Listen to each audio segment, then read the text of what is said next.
प्यारे प्रभु तेरा शुक्र करते तू साडा दयालु कृपालु परमेश्वर है, तू महान।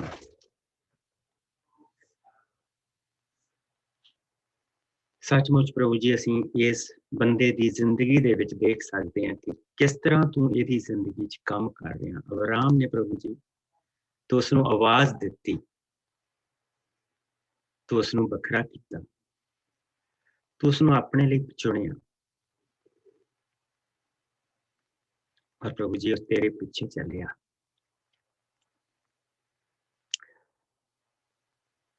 तो प्रभु जी सचमुच उन्हां चीज़ां नूं देख रहा जो तू उसदे नाल वादा कीता।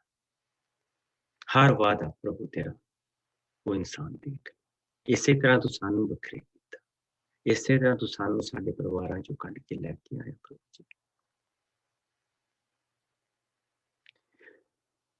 इसते लिए शुक्र करते हुण बाकी दे समय दे उत्ते तू बरकत पाई मसीह यीशु दे मिठे प्यारे नाम च, आमीन। Thank you Lord. आओ ਅਸੀਂ 12वें भाव ਦੇ ਵਿੱਚ चलिए और कोई जाना उस ਦੀਆਂ ਪਹਿਲੀਆਂ 9 ਆਇਤਾਂ ਦੁਆਰਾ। मैं पढ़ देना पास्टर जी। हाँ जी। साਰਿਆਂ ਨੂੰ ਜੈ ਮਸੀਹ ਦੀ। ਅਬਰਾਮ ਦੀ ਬਲਾਟ ਸਫਾ ਹੈਗਾ 14। ਪ੍ਰਭੂ ਨੇ ਅਬਰਾਮ ਨੂੰ ਕਿਹਾ, ਤੂੰ ਆਪਣੇ ਦੇਸ਼ ਸੰਬੰਧੀਆਂ ਅਤੇ ਪਿਤਾ ਦੇ ਘਰ ਨੂੰ ਛੱਡ ਕੇ ਉਸ ਧਰਤੀ ਤੇ ਜਾ ਜਿਸ ਬਾਰੇ ਮੈਂ ਤੈਨੂੰ ਦੱਸਾਂਗਾ। ਮੈਂ ਤੇਰੇ ਤੋਂ ਇੱਕ ਵੱਡੀ ਕੌਮ ਪੈਦਾ ਕਰਾਂਗਾ। ਮੈਂ ਤੈਨੂੰ ਅਸੀਸ ਦੇਵਾਂਗਾ ਕਿ ਤੇਰਾ ਨਾਂ ਉੱਚਾ ਹੋਵੇ ਅਤੇ ਤੂੰ ਅਸੀਸ ਦਾ ਕਾਰਨ ਹੋਵੇਂਗਾ। ਤੇਰੇ ਅਸੀਸ ਦੇਣ ਵਾਲਿਆਂ ਨੂੰ ਮੈਂ ਅਸੀਸ ਦੇਵਾਂਗਾ, ਪਰ ਤੇਰੇ ਸਰਾਪ ਦੇਣ ਵਾਲਿਆਂ ਨੂੰ ਮੈਂ ਸਰਾਪ ਦੇਵਾਂਗਾ। ਤੇਰੇ ਦੁਆਰਾ ਧਰਤੀ ਦੇ ਸਭ ਲੋਕ ਅਸੀਸ ਪ੍ਰਾਪਤ ਕਰਨਗੇ। ਅਬਰਾਮ ਉਸ ਸਮੇਂ 75 ਸਾਲਾਂ ਦਾ ਸੀ ਜਦੋਂ ਉਹ ਪ੍ਰਭੂ ਦੇ ਕਹੇ ਅਨੁਸਾਰ ਹਰਾਨ ਤੋਂ ਚੱਲਿਆ। ਲੂਤ ਵੀ ਉਸ ਦੇ ਨਾਲ ਗਿਆ। ਸੋ ਅਬਰਾਮ ਆਪਣੀ ਪਤਨੀ, ਆਪਣੇ ਭਤੀਜੇ ਲੂਤ ਅਤੇ ਆਪਣੇ ਸਭ ਮਾਲ ਮੱਤੇ ਸਮੇਤ ਜੋ ਉਸਨੇ ਹਰਾਨ ਵਿੱਚ ਪੈਦਾ ਕੀਤਾ ਸੀ, ਹਰਾਨ ਤੋਂ ਕਨਾਨ ਦੇਸ਼ ਵੱਲ ਚੱਲ ਪਿਆ। ਫਿਰ ਜਦੋਂ ਉਹ ਕਨਾਨ ਦੇਸ਼ ਦੀ ਧਰਤੀ ਤੇ ਪਹੁੰਚ ਗਏ ਤਾਂ ਅਬਰਾਮ ਨੇ ਸਾਰੀ ਧਰਤੀ ਦਾ ਦੌਰਾ ਕੀਤਾ ਅਤੇ ਉਹ ਮੋਰਾ ਦੇ ਪਵਿੱਤਰ ਰੁੱਖ ਸ਼ਕਮ ਦੀ ਥਾਂ ਤੇ ਪਹੁੰਚ ਗਿਆ। ਉਸ ਸਮੇਂ ਅਜੇ ਕਨਾਨੀ ਲੋਕ ਉੱਥੇ ਰਹਿੰਦੇ ਸਨ। ਪ੍ਰਭੂ ਨੇ ਉੱਥੇ ਅਬਰਾਮ ਨੂੰ ਦਰਸ਼ਨ ਦੇ ਕੇ ਕਿਹਾ, ਇਹ ਉਹ ਦੇਸ਼ ਹੈ ਜੋ ਮੈਂ ਤੇਰੇ ਵੰਸ਼ ਨੂੰ ਦੇਵਾਂਗਾ। ਅਬਰਾਮ ਨੇ ਉੱਥੇ ਪ੍ਰਭੂ ਦੇ ਲਈ ਇੱਕ ਵੇਦੀ ਬਣਾਈ ਜਿਸ ਨੇ ਉਸ ਨੂੰ ਦਰਸ਼ਨ ਦਿੱਤੇ ਸਨ। ਫਿਰ ਅਬਰਾਮ ਉੱਥੋਂ ਬੈਤੇਲ ਦੇ ਪੂਰਬੀ ਪਾਸੇ ਦੇ ਪਹਾੜ ਵੱਲ ਚਲਾ ਗਿਆ ਅਤੇ ਉੱਥੇ ਆਪਣੇ ਤੰਬੂ ਗੱਡ ਦਿੱਤੇ। ਉਸ ਦੇ ਇੱਕ ਪਾਸੇ ਪੱਛਮ ਵੱਲ ਬੈਤੇਲ ਸੀ ਅਤੇ ਦੂਜੇ ਪਾਸੇ ਪੂਰਬ ਵੱਲ ਆਈ ਸੀ। ਉੱਥੇ ਅਬਰਾਮ ਨੇ ਪ੍ਰਭੂ ਦੇ ਲਈ ਇੱਕ ਵੇਦੀ ਬਣਾ ਕੇ ਉਸ ਦੇ ਨਾਂ ਦੀ ਉਪਾਸਨਾ ਕੀਤੀ। ਫਿਰ ਅਬਰਾਮ ਥਾਂ ਥਾਂ ਹੁੰਦਾ ਹੋਇਆ ਦੱਖਣ ਵੱਲ ਅੱਗੇ ਵੱਧਦਾ ਗਿਆ। ਪੜ੍ਹੇ ਸੁਣੇ ਜਾਣ ਤੇ ਸ਼ੀਸ਼ ਬਰਕਤ।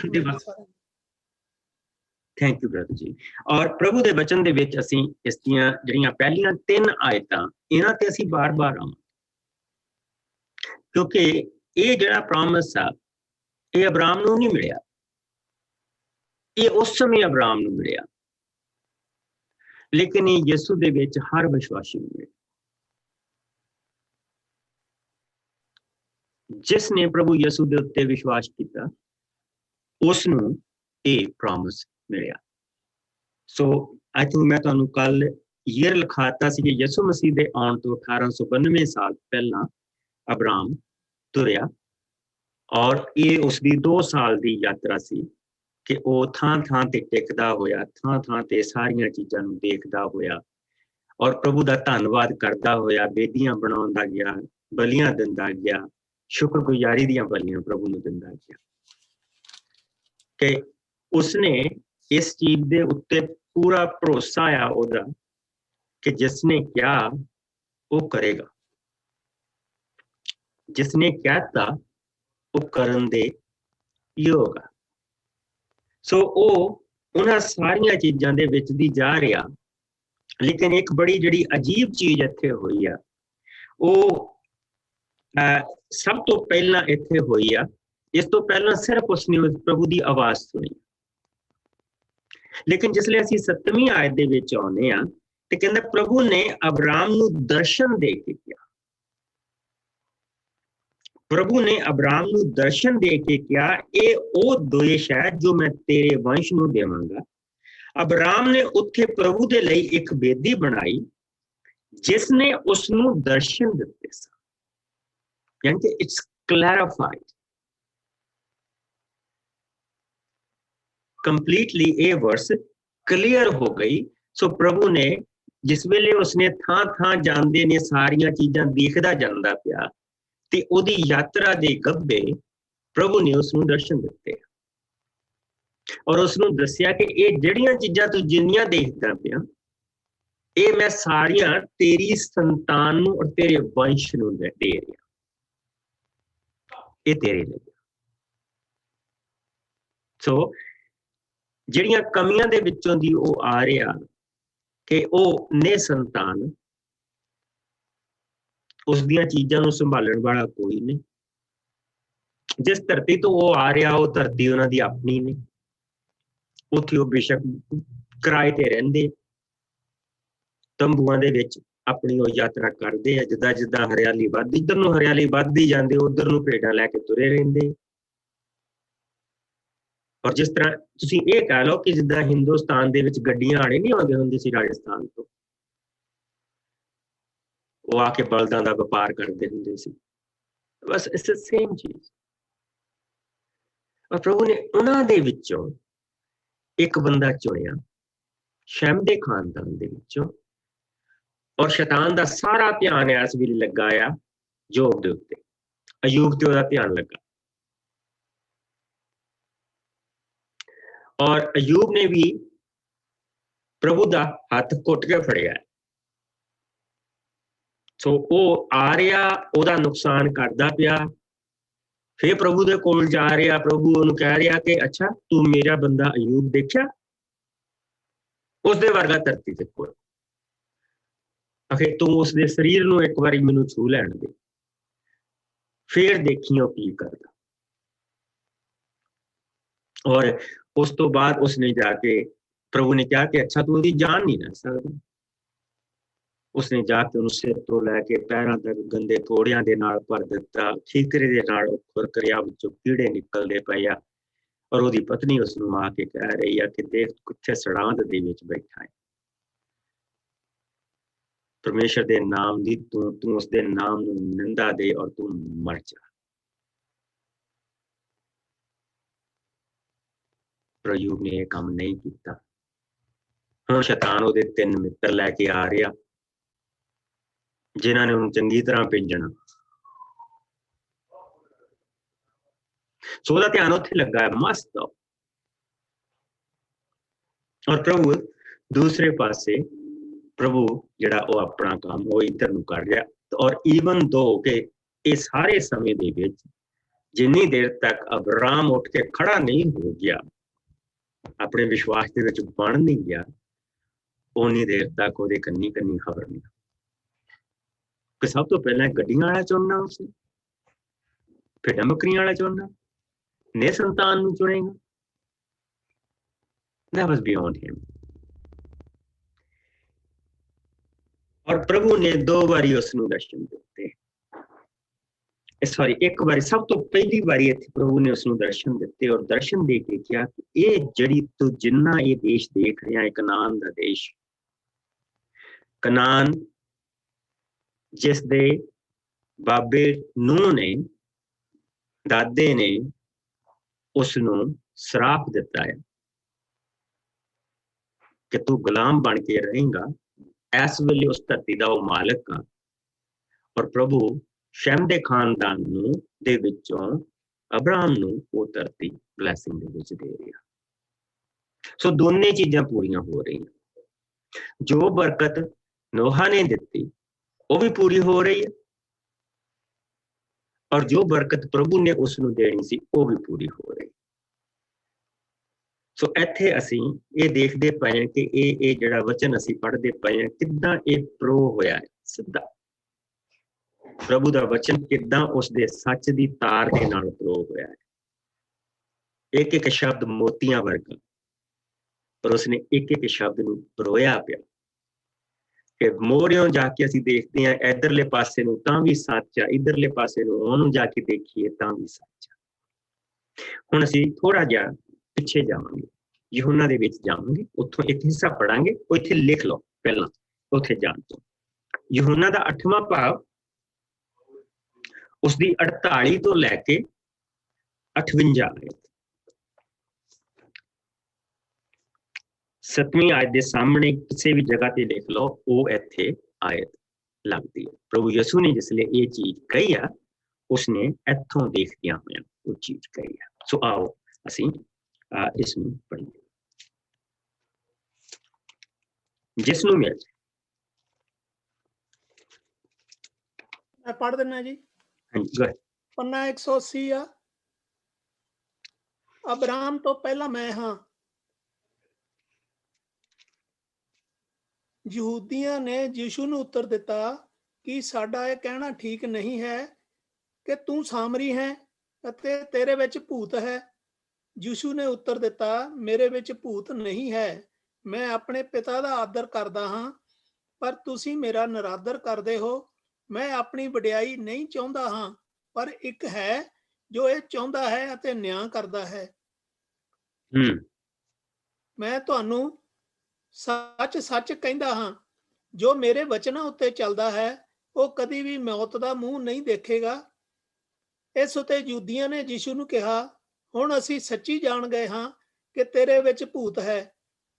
ਅਬਰਾਹਮ ਮਰ ਗਿਆ ਅਤੇ ਸਾਰੇ ਨਬੀ ਵੀ, ਪਰ ਤੂੰ ਕਹਿੰਦਾ ਹੈ ਜੇਕਰ ਕੋਈ ਮੇਰੇ ਵਚਨ ਉੱਤੇ ਚੱਲੇਗਾ ਤਾਂ ਉਹ ਕਦੀ ਵੀ ਮੌਤ ਦਾ ਸਵਾਦ ਨਹੀਂ ਚੱਖੇਗਾ।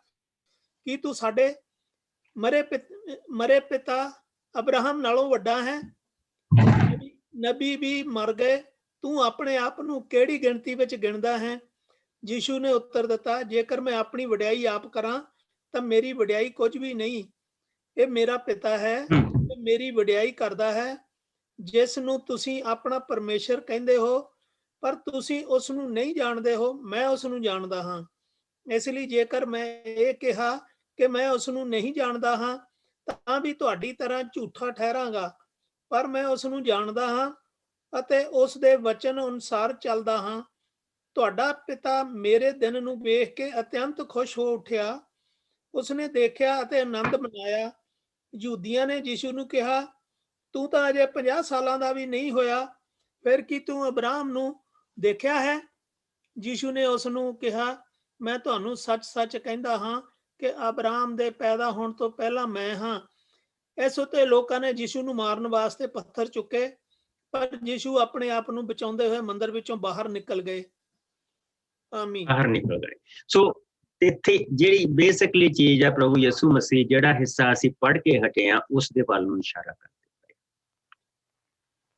ਜਿੱਦਾਂ ਅਸੀਂ ਕੱਲ ਦੇਖਿਆ ਸੀ ਕਿ ਪ੍ਰਭੂ ਦਾ ਜਿਹੜਾ ਦੇਖਿਆ ਜਾਣ ਵਾਲਾ ਰੂਪ ਆ, ਜਿਹਨੇ ਵੀ ਦੇਖਿਆ, ਚਾਹੇ ਉਹ ਚੇਲਿਆਂ ਨੇ ਜਦੋਂ ਪ੍ਰਭੂ ਯਿਸੂ ਮਸੀਹ ਇਸ ਧਰਤੀ ਤੇ ਆਏ ਆ ਉਦੋਂ ਦੇਖਿਆ, ਚਾਹੇ ਸੰਤ ਪੌਲ ਨੇ ਉਸ ਵੇਲੇ ਦੇਖਿਆ ਜਿਸ ਵੇਲੇ ਉਹ ਸਾਊਲ ਸੀ ਔਰ ਉਹ ਦਮਿਸ਼ਕ ਦੇ ਵੱਲ ਜਾ ਰਿਹਾ ਸੀ ਔਰ ਘੋੜੇ ਤੋਂ ਜਿਸਲੇ ਥੱਲੇ ਸੁੱਟਿਆ ਪ੍ਰਭੂ ਨੇ ਉਸਨੂੰ, ਉਹ ਉਸ ਵੇਲੇ ਉਹਨੇ ਦੇਖਿਆ, ਚਾਹੇ ਅਜ਼ੀਕਿਅਲ ਨੇ ਦੇਖਿਆ, ਚਾਹੇ ਆਇਜ਼ਿਆ ਨੇ ਦੇਖਿਆ, ਚਾਹੇ ਦਾਨੀਏਲ ਨੇ ਦੇਖਿਆ।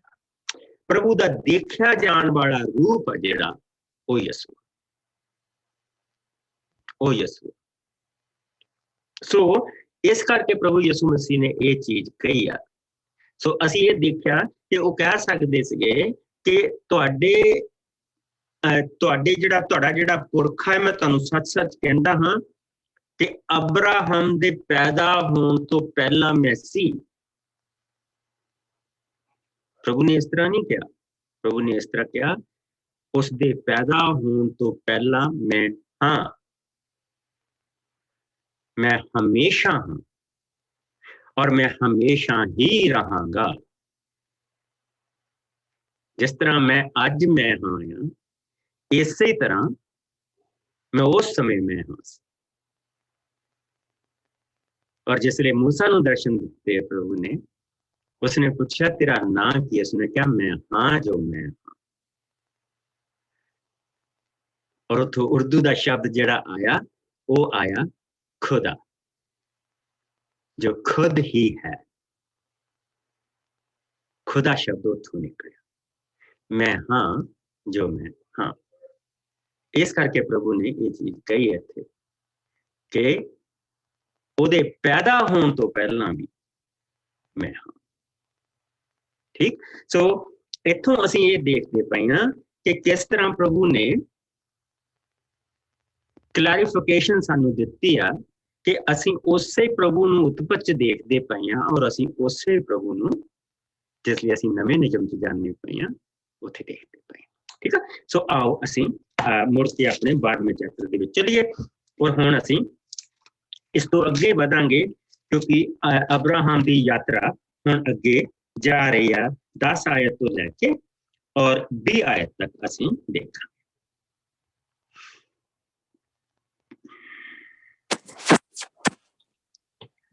मैं पढ़दी हां पास्टर जी। ਹਾਂਜੀ ਮੇਰੀ ਗਾਇਕ ਅਬਰਾਮ ਮਿਸਰ ਵਿੱਚ, ਪਰ ਉਸ ਧਰਤੀ ਤੇ ਜਿੱਥੇ ਉਹ ਰਹਿ ਰਹੇ ਸਨ ਭਿਅੰਕਰ ਅਕਾਲ ਪੈ ਗਿਆ। ਇਸ ਲਈ ਅਬਰਾਮ ਮਿਸਰ ਦੇਸ਼ ਨੂੰ ਚਲਾ ਗਿਆ। ਫਿਰ ਜਦੋਂ ਉਹ ਮਿਸਰ ਦੇਸ਼ ਦੀ ਹੱਦ ਅੰਦਰ ਦਾਖਲ ਹੋਣ ਵਾਲੇ ਸਨ ਤਾਂ ਅਬਰਾਮ ਨੇ ਆਪਣੀ ਪਤਨੀ ਸਰਾਈ ਨੂੰ ਕਿਹਾ, ਤੂੰ ਦੇਖਣ ਵਿੱਚ ਬਹੁਤ ਸੁੰਦਰ ਔਰਤ ਹੈ। ਮਿਸਰੀ ਤੈਨੂੰ ਦੇਖਦੇ ਹੀ ਸਮਝ ਜਾਣਗੇ ਕਿ ਤੂੰ ਮੇਰੀ ਪਤਨੀ ਹੈ ਅਤੇ ਉਹ ਤੈਨੂੰ ਮਾਰ ਦੇਣਗੇ, ਪਰ ਤੈਨੂੰ ਰੱਖ ਲੈਣਗੇ। ਇਸ ਲਈ ਤੂੰ ਕਹਿਣਾ ਕਿ ਤੂੰ ਮੇਰੀ ਭੈਣ ਹੈ, ਤਾਂ ਉਹ ਮੇਰੇ ਨਾਲ ਚੰਗਾ ਵਰਤਾਓ ਕਰਨਗੇ ਅਤੇ ਤੇਰੇ ਕਾਰਨ ਮੇਰੀ ਜਾਨ ਵੀ ਬਚ ਜਾਵੇਗੀ। ਫਿਰ ਜਦੋਂ ਉਹ ਮਿਸਰ ਦੀਆਂ ਹੱਦਾਂ ਅੰਦਰ ਦਾਖਲ ਹੋਏ ਤਾਂ ਮਿਸਰੀਆਂ ਨੇ ਦੇਖਿਆ ਕਿ ਅਬਰਾਮ ਦੀ ਪਤਨੀ ਸੁੰਦਰ ਹੈ। ਇਸ ਤਰ੍ਹਾਂ ਫਿਰੌਨ ਰਾਜਾ ਦੇ ਦਰਬਾਰੀਆਂ ਨੇ ਵੀ ਉਸਨੂੰ ਦੇਖਿਆ ਅਤੇ ਜਾ ਕੇ ਰਾਜਾ ਨੂੰ ਉਸ ਬਾਰੇ ਦੱਸਿਆ। ਉਹ ਸਰਾਈ ਨੂੰ ਫਿਰੌਨ ਦੇ ਘਰ ਲੈ ਗਏ। ਉਸ ਦੇ ਕਾਰਨ ਰਾਜਾ ਨੇ ਅਬਰਾਮ ਨਾਲ ਬਹੁਤ ਚੰਗਾ ਸਲੂਕ ਕੀਤਾ ਅਤੇ ਉਸਨੂੰ ਭੇਡਾਂ, ਬਲਦਾਂ, ਗਧੇ, ਗਧੀਆਂ, ਊਠ, ਦਾਸ ਅਤੇ ਦਾਸੀਆਂ ਦਿੱਤੇ। ਪਰ ਪ੍ਰਭੂ ਨੇ ਸਰਾਈ ਦੇ ਕਾਰਨ ਫਿਰੌਨ ਰਾਜਾ ਅਤੇ ਉਸਦੇ ਘਰ ਦੇ ਲੋਕਾਂ ਤੇ ਬਿਮਾਰੀਆਂ ਘੱਲੀਆਂ। ਸੋ ਫਿਰੌਨ ਨੇ ਅਬਰਾਮ ਨੂੰ ਸੱਦ ਕੇ ਕਿਹਾ, ਇਹ ਮੇਰੇ ਨਾਲ ਤੂੰ ਕੀ ਕੀਤਾ? ਤੂੰ ਮੈਨੂੰ ਕਿਉਂ ਨਾ ਦੱਸਿਆ ਕਿ ਇਹ ਤੇਰੀ ਪਤਨੀ ਹੈ? ਤੂੰ ਕਿਉਂ ਕਿਹਾ ਕਿ ਤੇਰੀ ਭੈਣ ਹੈ ਅਤੇ ਮੈਨੂੰ ਉਸ ਨੂੰ ਆਪਣੀ ਪਤਨੀ ਬਣਾਉਣ ਦੇ ਲਈ ਲੈ ਜਾਣ ਦਿੱਤਾ? ਇਸ ਲਈ ਤੂੰ ਆਪਣੀ ਪਤਨੀ ਨੂੰ ਲੈ ਜਾ। ਤਦ ਰਾਜਾ ਨੇ ਆਪਣੇ ਆਦਮੀਆਂ ਨੂੰ ਆਗਿਆ ਦਿੱਤੀ ਅਤੇ ਉਹ ਅਬਰਾਮ ਨੂੰ ਉਸ ਦੀ ਪਤਨੀ ਅਤੇ ਜੋ ਕੁਝ ਉਸਦੇ ਕੋਲ ਸੀ ਸਮੇਤ ਆਪਣੇ ਦੇਸ਼ ਦੀਆਂ ਹੱਦਾਂ ਤੋਂ ਬਾਹਰ ਛੱਡ ਆਏ। ਆਮੀਨ। ਯੈਸ, ਸੋ ਇਹ ਕਿਸ ਤਰ੍ਹਾਂ ਉਹਨਾਂ ਨੂੰ ਇਸ ਚੀਜ਼ ਦਾ ਪਤਾ ਲੱਗਾ? ਸਭ ਤੋਂ ਪਹਿਲਾਂ ਜਿਸ ਵੇਲੇ ਹੁਣ ਉਹ ਭਿਅੰਕਰ ਅਕਾਲ ਪੈ ਗਿਆ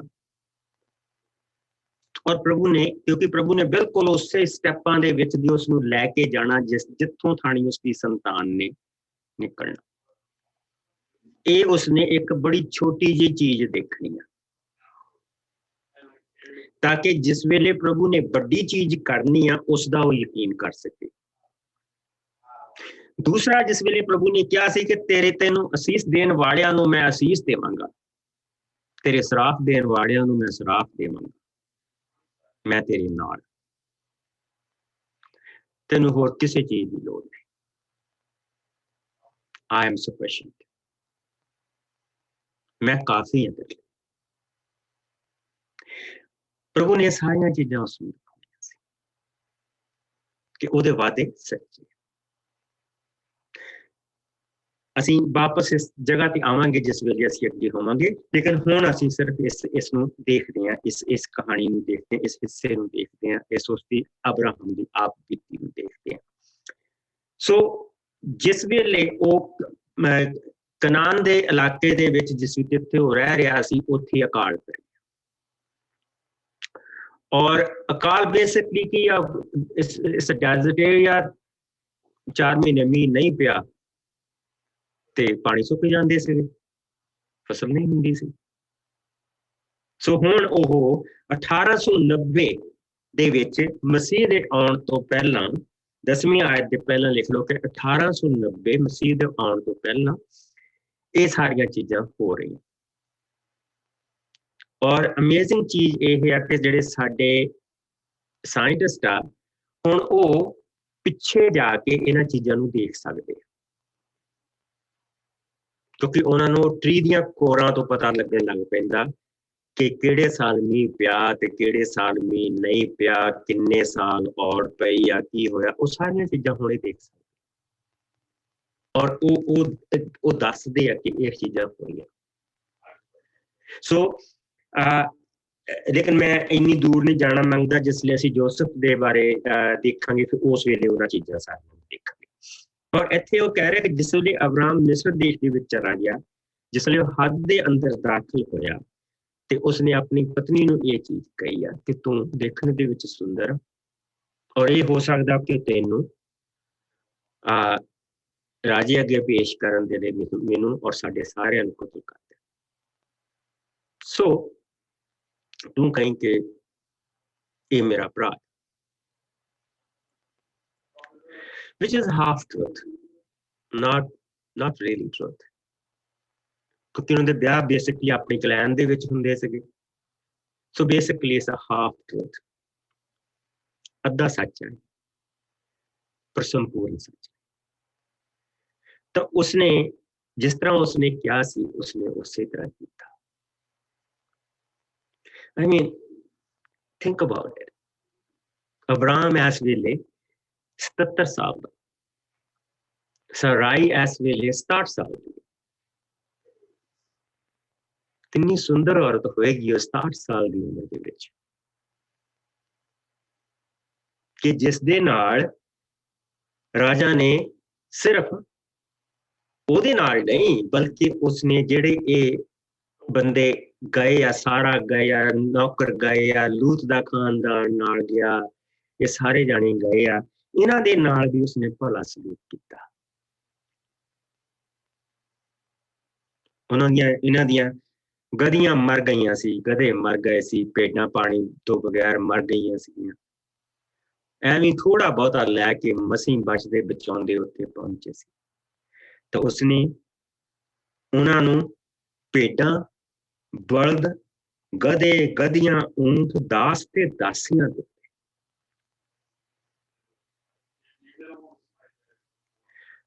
ਔਰ ਇਹ ਸਲੂਕ ਕੌਣ ਕਰਵਾ ਰਿਹਾ ਉਹਦੇ ਨਾਲ? ਪ੍ਰਭੂ ਕਰਵਾ ਰਿਹਾ। ਅਬਰਾਹਮ ਨੇ ਜੋ ਕੁਛ ਗਵਾਇਆ, ਪ੍ਰਭੂ ਨੇ ਉਸ ਤੋਂ 10 ਗੁਣਾ ਉਸ ਨੂੰ ਦਿੱਤਾ। ਲੇਕਿਨ ਪ੍ਰਭੂ ਨੂੰ ਆਪਣਾ ਦੂਸਰਾ ਵਾਅਦਾ ਵੀ ਚੇਤੇ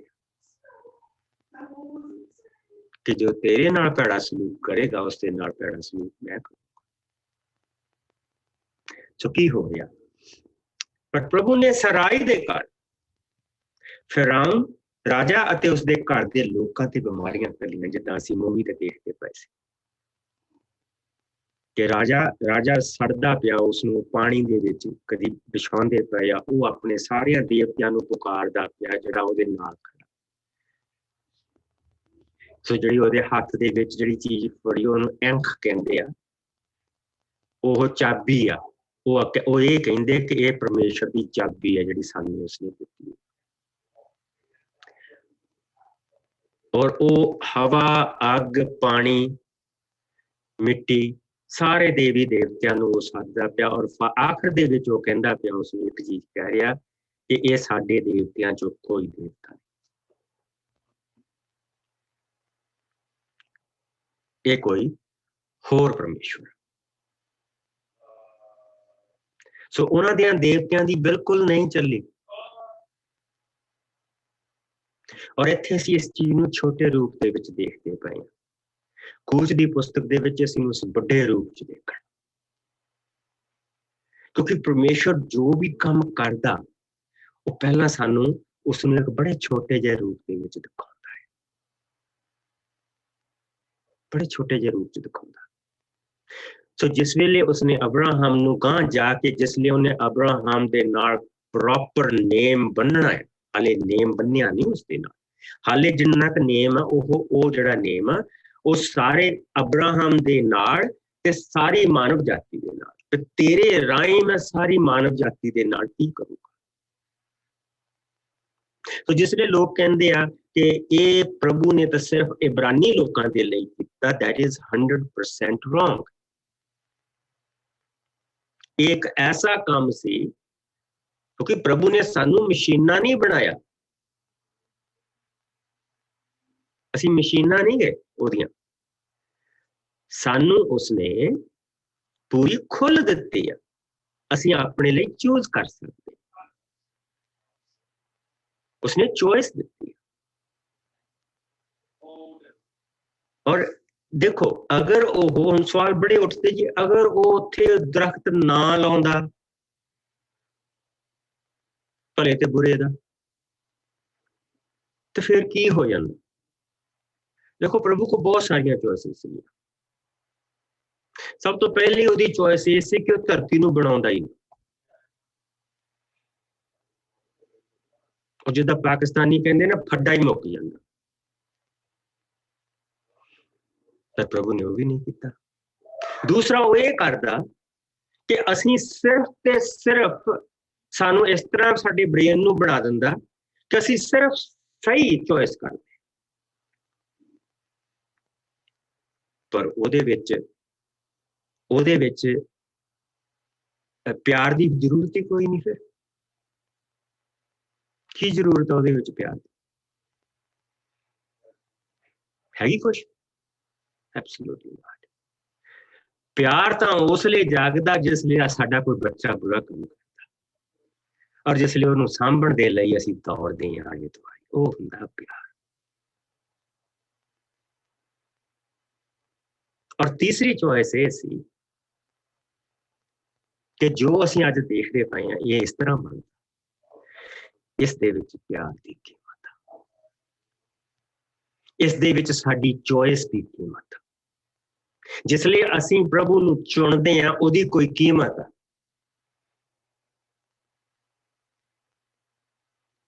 ਜੇ ਉਹ ਸਾਨੂੰ ਮਸ਼ੀਨਾਂ ਬਣਾ ਦਿੰਦਾ ਤਾਂ ਉਹਦੀ ਕੋਈ ਕੀਮਤ ਨਹੀਂ ਸੀ। ਇਹਦੇ ਚ ਕੀਮਤ ਆ, ਇਹ ਚ ਪਿਆਰ ਕਰਨ ਵਾਲੇ ਨੇ ਵੀ ਕੀਮਤ ਦਿੱਤੀ ਆ। ਔਰ ਅਸੀਂ ਜਿਹੜਾ ਉਹਦਾ ਪਿਆਰ ਨੂੰ ਪਿਆਰ ਦੇ ਨਾਲ ਮੋੜਦੇ ਹਾਂ, ਅਸੀਂ ਵੀ ਕੀਮਤ ਦਿੰਦੇ ਹਾਂ। ਔਰ ਇਹੋ ਹੀ ਪ੍ਰਭੂ ਚਾਹੁੰਦਾ ਸੀ, ਪਿਆਰ ਔਰ ਚੋਇਸ। ਸਾਰੀ ਇਨਸਾਨ ਜਾਤੀ ਦੇ ਲਈ ਚੋਇਸ ਹੋਣੀ ਦਿੱਤੀ। ਜਿਸ ਤਰ੍ਹਾਂ ਇਹਨਾਂ ਦੇ ਉਹ ਜਿਹੜਾ ਪੁਜਾਰੀ ਉਹਦੇ ਆਲੇ ਦੁਆਲੇ ਗਾਉਂਦਾ ਫਿਰਦਾ ਸੀ, ਉਸਨੇ ਸਾਰੀਆਂ ਚੀਜ਼ਾਂ ਕਰਨ ਤੋਂ ਬਾਅਦ ਕਹਿ ਦਿੱਤਾ ਕਿ ਇਹ ਸਾਡੇ ਦੇਵਤੇ ਦਾ ਕੰਮ ਨਹੀਂ। ਮੈਂ ਆਪਣੇ ਸਾਰੇ ਦੇਵਤਿਆਂ ਨੂੰ ਆਵਾਜ਼ ਮਾਰ ਲਈ, ਉਹਨਾਂ ਚੋਂ ਕਿਸੇ ਨੇ ਇਹ ਸਾਡੇ ਦੇਵਤੇ ਦਾ ਕੰਮ, ਇਹ ਕਿਸੇ ਬਾਹਰੀ ਦੇਵਤੇ ਦਾ ਕੰਮ। ਇਸੇ ਤਰ੍ਹਾਂ ਜਦੋਂ ਅਸੀਂ ਟਕਰਾ ਮਾਰਦੇ ਹਾਂ, ਸਾਰੇ ਹੱਜ ਕਰ ਲੈਂਦੇ ਤੇ ਸਾਰੀਆਂ ਯਾਤਰਾਵਾਂ ਕਰ ਲੈਂਦੇ ਤੇ ਸਾਰੇ ਬਾਬੇ ਮੰਨ ਲੈਂਦੇ ਤੇ ਮਨ ਨੂੰ ਤਾਂ ਵੀ ਸ਼ਾਂਤੀ ਨਹੀਂ ਹੁੰਦੀ। ਤੇ ਫਿਰ ਜਿਸ ਲਈ ਅਸੀਂ ਮਸੀਹ ਤੋਂ ਆਉਂਦੇ ਹਾਂ ਤੇ ਜਿਹੜੀ ਪ੍ਰਭੂ ਨੇ ਚੋਇਸ ਰੱਖੀ ਹੁੰਦੀ ਉਸ ਨੂੰ ਕਬੂਲ ਕਰਦੇ ਹਾਂ ਤੇ ਉਹਦੇ ਵਿੱਚ ਵੀ ਸਾਨੂੰ ਬਰਕਤ ਮਿਲਦੀ। That's what it is।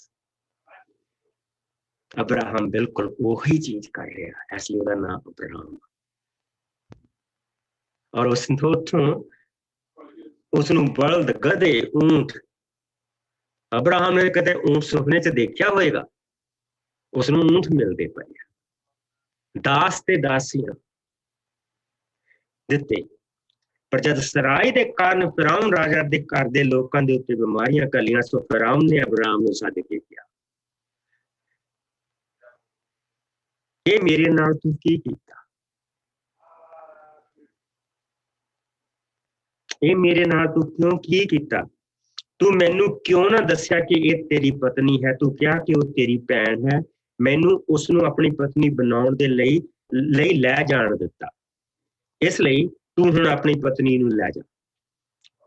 ਤਦ ਰਾਜਾ ਨੇ ਆਪਣੇ ਆਦਮੀਆਂ ਨੂੰ ਆਗਿਆ ਦਿੱਤੀ ਕਿ ਉਹ ਅਬਰਾਮ ਤੇ ਉਸਦੀ ਪਤਨੀ ਅਤੇ ਜੋ ਕੁਝ ਉਸਦੇ ਕੋਲ ਹੈ ਸਮੇਤ ਆਪਣੇ ਦੇਸ਼ ਦੀਆਂ ਹੱਦਾਂ ਦੇ ਵਿੱਚੋਂ ਬਾਹਰ ਕੱਢ ਲੈ। ਸੋ ਜਿੰਨਾ ਕੁਛ ਉਸ ਦੇਸ਼ ਦੇ ਵਿੱਚ ਉਹ ਲੈ ਕੇ ਗਏ ਸੀ, ਉਹਦੇ ਤੋਂ ਕਈ ਗੁਣਾ ਲੈ ਕੇ ਉਹ ਦੇਸ਼ ਤੋਂ ਬਾਹਰ ਆ ਰਹੇ। ਔਰ ਪ੍ਰਭੂ ਨੇ ਨਾ ਅਬਰਾਮ ਦੇ ਉੱਤੇ ਝਰੀਟ ਆਉਣ ਦਿੱਤੀ, ਨਾ ਉਸਨੇ ਸਰਾਈ ਦੇ ਉੱਤੇ ਝਰੀਟ ਆਉਣ ਦਿੱਤੀ। ਇਹ ਪਹਿਲਾ ਸਭ ਤੋਂ ਛੋਟੀ ਚੀਜ਼ ਉਹ ਦੇਖ ਰਿਹਾ ਕਿ ਉਹਦੀ ਸੰਤਾਨ ਦੇ ਨਾਲ ਕੂਚ ਦੇ ਵਿੱਚ ਕੀ ਹੋਏਗਾ। ਜਿਸ ਲਈ ਅਸੀਂ ਇਹਨਾਂ ਕਹਾਣੀਆਂ ਨੂੰ ਦੇਖਦੇ, ਅਸੀਂ ਇਹਨਾਂ ਚੀਜ਼ਾਂ ਨੂੰ ਨਹੀਂ ਦੇਖਦੇ ਪਏ। ਸੋ ਇਸ ਨੂੰ ਅਸੀਂ ਛੋਟਾ ਕੂਚ ਕਹਿ ਸਕਦੇ ਹਾਂ। ਥੋੜੇ ਸਮੇਂ ਦੀ ਗੁਲਾਮੀ ਕਹਿ ਸਕਦੇ ਹਾਂ।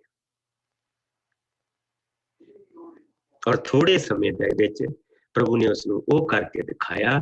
ਨੰਬਰ 1, ਜਿਸ ਲਈ ਤੈਨੂੰ ਮੈਂ ਕਿਹਾ ਸੀ ਕਿ ਜੋ ਤੈਨੂੰ ਸਰਾਫ ਦੇਗਾ ਉਸਨੂੰ ਮੈਂ ਸਰਾਫ ਦਊਂਗਾ, ਜੋ ਤੈਨੂੰ ਬਰਕਤ ਦੇਗਾ ਉਸਨੂੰ ਮੈਂ ਬਰਕਤ ਦਊਂਗਾ, ਔਰ ਮੈਂ ਹਮੇਸ਼ਾ ਤੇਰੇ ਨਾਲ ਬਣਿਆ ਰਹੂੰਗਾ, ਔਰ ਧਰਤੀ ਦੇ ਸਭ ਲੋਕ ਅਸੀਸ ਪ੍ਰਾਪਤ ਕਰਨਗੇ।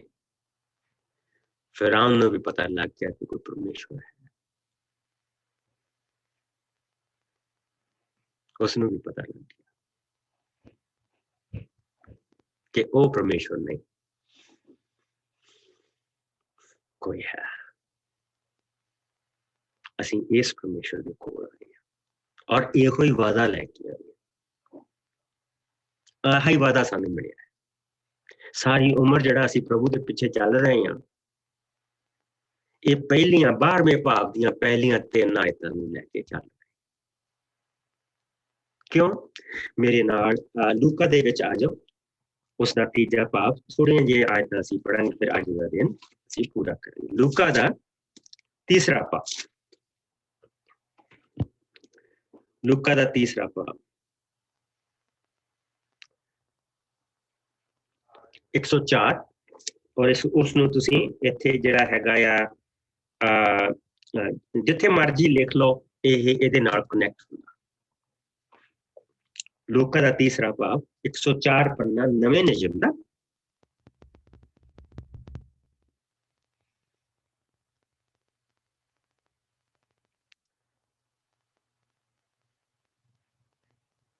ਔਰ ਅਸੀਂ ਉਸਦੀਆਂ ਪਹਿਲੀਆਂ 9 ਆਇਤਾਂ ਪੜਾਂਗੇ, ਜਿਸ ਨੂੰ ਮਿਲ ਜਾਏ।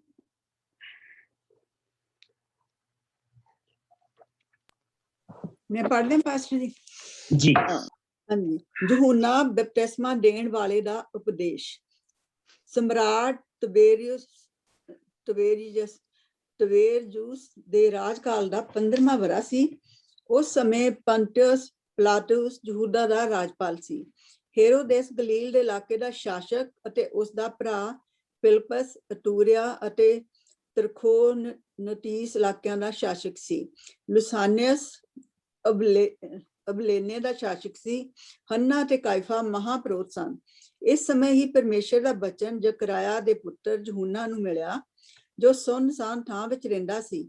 ਉਹ ਜਰਦਨ ਨਦੀ ਦੇ ਆਲੇ ਦੁਆਲੇ ਦੇ ਸਾਰੇ ਇਲਾਕੇ ਵਿੱਚ ਗਿਆ ਅਤੇ ਲੋਕਾਂ ਨੂੰ ਇਸ ਤਰ੍ਹਾਂ ਉਪਦੇਸ਼ ਦਿੱਤਾ, ਆਪਣੇ ਬੁਰੇ ਕੰਮਾਂ ਨੂੰ ਛੱਡੋ ਅਤੇ ਬਪਤਿਸਮਾ ਲਓ, ਪਰਮੇਸ਼ਰ ਤੁਹਾਡੇ ਪਾਪਾਂ ਨੂੰ ਮਾਫ ਕਰੇਗਾ। ਯਹੂਨਾ ਬਪਤਿਸਮਾ ਦੇਣ ਵਾਲੇ ਦੇ ਬਾਰੇ ਯਸਾਇਆ ਨਬੀ ਦੀ ਪੁਸਤਕ ਵਿੱਚ ਇਸ ਤਰ੍ਹਾਂ ਲਿਖਿਆ ਹੋਇਆ ਹੈ, ਸੁੰਨਸਾਨ ਥਾਂ ਵਿੱਚ ਕੋਈ ਪੁਕਾਰ ਰਿਹਾ ਹੈ, ਪ੍ਰਭੂ ਦਾ ਰਾਹ ਤਿਆਰ ਕਰੋ, ਉਸ ਦੇ ਰਾਹ ਨੂੰ ਸਿੱਧੇ ਕਰੋ। ਹਰ ਇੱਕ ਘਾਟੀ ਭਰੀ ਜਾਵੇਗੀ ਤੇ ਹਰ ਇੱਕ ਪਹਾੜ ਅਤੇ ਪਹਾੜੀ ਪੱਧਰੀ ਕੀਤੀ ਜਾਵੇਗੀ। ਵਿੰਗੇ ਟੇਢੇ ਰਾਹ ਸਿੱਧੇ ਕੀਤੇ ਜਾਣਗੇ ਅਤੇ ਉੱਚੇ ਨੀਵੇਂ ਰਾਹ ਪੱਧਰੇ ਕੀਤੇ ਜਾਣਗੇ। ਸਾਰੇ ਪ੍ਰਾਣੀ ਪਰਮੇਸ਼ਰ ਦੇ ਮੁਕਤੀਦਾਤਾ ਦੇ ਦਰਸ਼ਨ ਕਰਨਗੇ। ਬਹੁਤ ਸਾਰੇ ਲੋਕੀ ਬਪਤਿਸਮਾ ਲੈਣ ਲਈ ਯਹੂਨਾ ਕੋਲ ਆਉਂਦੇ ਸਨ। ਉਹ ਉਹਨਾਂ ਨੂੰ ਕਹਿੰਦਾ ਸੀ, ਹੇ ਸੱਪਾਂ ਦੇ ਬੱਚਿਓ, ਤੁਹਾਨੂੰ ਕਿਸ ਨੇ ਸਾਵਧਾਨ ਕਰ ਦਿੱਤਾ ਕਿ ਤੁਸੀਂ ਪਰਮੇਸ਼ਰ ਦੇ ਆਉਣ ਵਾਲੀ ਦੇਵੀ ਸਜ਼ਾ ਤੋਂ ਬਚਣ ਦੀ ਕੋਸ਼ਿਸ਼ ਕਰੋ। ਇਹੋ ਜਿਹਾ ਕੰਮ ਕਰੋ ਜਿਸ ਤੋਂ ਪਤਾ ਲੱਗੇ ਕਿ ਤੁਸਾਂ ਨੇ ਆਪਣੇ ਬੁਰੇ ਕੰਮਾਂ ਨੂੰ ਛੱਡ ਦਿੱਤਾ ਹੈ। ਤੁਸੀਂ ਆਪੋ ਵਿੱਚ ਇਸ ਤਰ੍ਹਾਂ ਕਹਿਣਾ ਨਾ ਸ਼ੁਰੂ ਕਰੋ, ਅਬਰਾਹਮ ਸਾਡਾ ਪਿਤਾ ਹੈ। ਮੈਂ ਤੁਹਾਨੂੰ ਕਹਿੰਦਾ ਹਾਂ ਕਿ ਪਰਮੇਸ਼ਰ ਇਹਨਾਂ ਪੱਥਰਾਂ ਵਿੱਚੋਂ ਅਬਰਾਹਮ ਦੇ ਲਈ ਸੰਤਾਨ ਪੈਦਾ ਕਰ ਸਕਦਾ ਹੈ। ਰੁੱਖਾਂ ਨੂੰ ਵੱਢਣ ਦੇ ਲਈ ਕੁਹਾੜੀ ਤਿਆਰ ਹੈ। ਜਿਹੜਾ ਰੁੱਖ ਚੰਗਾ ਫਲ ਨਹੀਂ ਦਿੰਦਾ, ਉਹ ਜੜ ਤੋਂ ਵੱਢ ਦਿੱਤਾ ਜਾਂਦਾ ਹੈ ਤੇ ਅੱਗ ਵਿੱਚ ਸੁੱਟ ਦਿੱਤਾ ਜਾਂਦਾ ਹੈ। ਆਮੀਨ। ਆਮੀਨ। ਸੋ ਇਹਨਾਂ ਚੀਜ਼ਾਂ ਨੂੰ ਜਿਸ ਲਈ ਅਸੀਂ ਦੇਖਦੇ ਪਏ ਹਾਂ, ਜਿਸ ਲਈ ਇਹ ਚੀਜ਼ਾਂ ਯਹੂਨਾ ਬਪਤਿਸਮਾ ਦੇਣ ਵਾਲਾ ਉਹਨਾਂ ਨੂੰ ਕਹਿ ਰਿਹਾ, ਯਹੂਨਾ ਬਪਤਿਸਮਾ ਦੇਣ ਵਾਲਿਆਂ ਨੂੰ ਉਹਨਾਂ ਯਹੂਦੀਆਂ ਨੂੰ ਇਹ ਨਹੀਂ ਕਹਿ ਰਿਹਾ। ਯਹੂਦਾ ਦੇ ਖਾਨਦਾਨ ਦੇ ਜਿਹੜੇ ਲੋਕ ਸੀ ਉਹਨਾਂ ਨੂੰ ਯਹੂਦੀ ਕਿਹਾ ਜਾਂਦਾ ਸੀ। ਯਹੂਦਾ ਜਿਹੜਾ ਸੀਗਾ ਉਹ ਅਬਰਾਹਮ ਦਾ ਪੜਪੋਤਾ ਸੀ। ਉਹ ਇਹ ਨਹੀਂ ਚੀਜ਼ ਕਹਿ ਰਿਹਾ ਤੁਸੀਂ ਅਬਰਾਹਮ ਦੀ ਸੰਤਾਨੋ ਤੁਸੀਂ ਕਿੱਦਾਂ ਆ ਗਏ।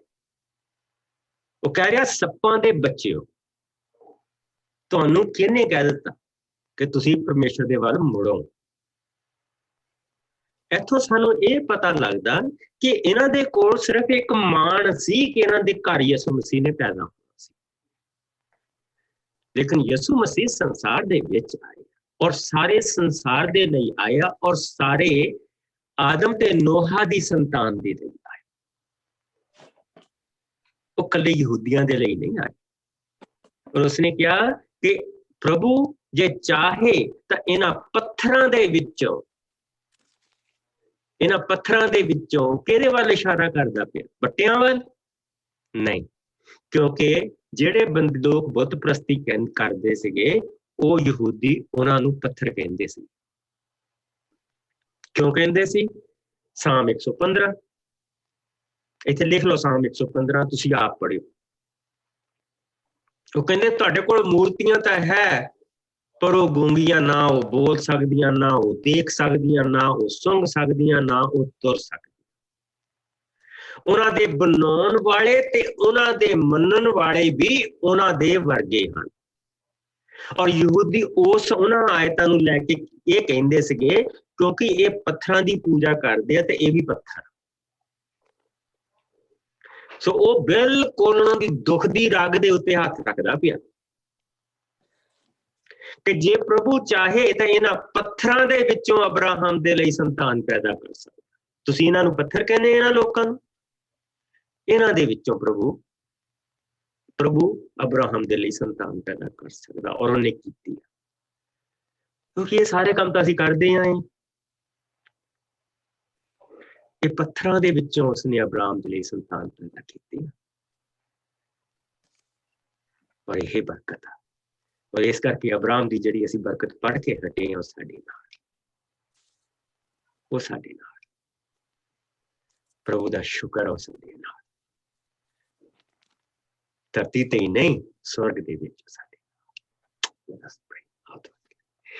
ਪ੍ਰਭੂ ਜੀ ਤੇਰਾ ਬਹੁਤ ਸ਼ੁਕਰ ਕਰਦੇ ਹਾਂ, ਤੇਰੀ ਦਇਆ, ਤੇਰੇ ਰਹਿਮ, ਤੇਰੇ ਪਿਆਰ ਦੇ ਲਈ। ਪ੍ਰਭੂ ਜੀ ਤੇਰਾ ਵਚਨ ਸੱਚਮੁੱਚ ਇਨਸਾਨ ਨੂੰ ਖੁਦਾਵੰਦ ਬਿਲਕੁਲ ਡਿੱਗੀ ਹੋਈ ਹਾਲਤ ਤੋਂ ਚੁੱਕ ਕੇ ਉੱਪਰ ਪ੍ਰਭੂ ਜੀ ਬਿਠਾ ਦਿੰਦਾ, ਖੜਾ ਕਰ ਦਿੰਦਾ, ਰੀੜ ਦੀ ਹੱਡੀ ਦੇ ਵਿੱਚ ਜਾਨ ਪਾ ਦਿੰਦਾ।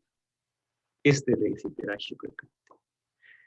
ਮੇਰੇ ਪਿਆਰੇ ਪ੍ਰਭੂ, ਮੇਰੇ ਭੈਣਾਂ ਭਰਾਵਾਂ ਦੇ ਨਾਲ ਬਣੇ ਤੂੰ ਇਹਨਾਂ ਦੀਆਂ ਸਾਰੀਆਂ ਜ਼ਰੂਰਤਾਂ ਨੂੰ ਜਾਣਦਾ, ਤੂੰ ਇਹਨਾਂ ਦੀ ਯਾਤਰਾ ਨੂੰ ਜਾਣਦਾ, ਤੂੰ ਸਾਡੀਆਂ ਕਾਲ ਨੇ ਜਿੱਥੇ ਕਾਲ ਪੈਂਦੇ ਪ੍ਰਭੂ ਜੀ ਜਿਹਨਾਂ ਚੀਜ਼ਾਂ 'ਚ ਉਹਨਾਂ ਨੂੰ ਜਾਣਦਾ, ਪਰ ਉਹ ਕਾਲਾਂ ਦੇ ਰਾਹੀਂ ਤੂੰ ਜੋ ਬਰਕਤ ਦੇਣ ਜਾ ਰਿਹਾ, ਜਿੱਥੇ ਸਾਨੂੰ ਦਿਖਾਈ ਨਹੀਂ ਦੇ ਰਿਹਾ, ਜੋ ਬਰਕਤ ਦੇਣ ਜਾ ਰਿਹਾ, ਤੂੰ ਉਸ ਨੂੰ ਵੀ ਜਾਣ। ਸੋ ਪਿਆਰੇ ਪ੍ਰਭੂ, ਇਸ ਵੇਲੇ ਅਸੀਂ ਆਪਣੇ ਬੱਚਿਆਂ ਨੂੰ, ਆਪਣੇ ਰਿਸ਼ਤੇਦਾਰਾਂ ਨੂੰ, ਭੈਣਾਂ ਭਰਾਵਾਂ ਨੂੰ, ਦੋਸਤਾਂ ਮਿੱਤਰਾਂ ਨੂੰ ਤੇਰੀ ਹਜ਼ੂਰੀ ਦੇ ਵਿੱਚ ਲੈ ਕੇ ਆਓ, ਕਿਉਂਕਿ ਪ੍ਰਭੂ ਜੀ ਤੂੰ ਉਹਨਾਂ ਦੇ ਲਈ ਆਪਣੀ ਜਾਨ ਦਿੱਤੀ ਹੈ, ਤੂੰ ਉਹਨਾਂ ਦੇ ਲਈ ਆਇਆ। ਤੂੰ ਚਾਹੁੰਦਾ ਕਿ ਉਹ ਅਬਰਾਹਮ ਦੀ ਸੰਤਾਨ ਬਣ, ਤਾਕਿ ਉਸਦੀ ਸੰਤਾਨ ਤਾਰਿਆਂ ਤੋਂ ਵੀ ਕਿਤੇ ਅਦਿੱਖ ਹੋਵੇ, ਸਮੁੰਦਰ ਦੇ ਕੰਢੇ ਪਈ ਰੇਤ ਨਾਲੋਂ ਜ਼ਿਆਦਾ।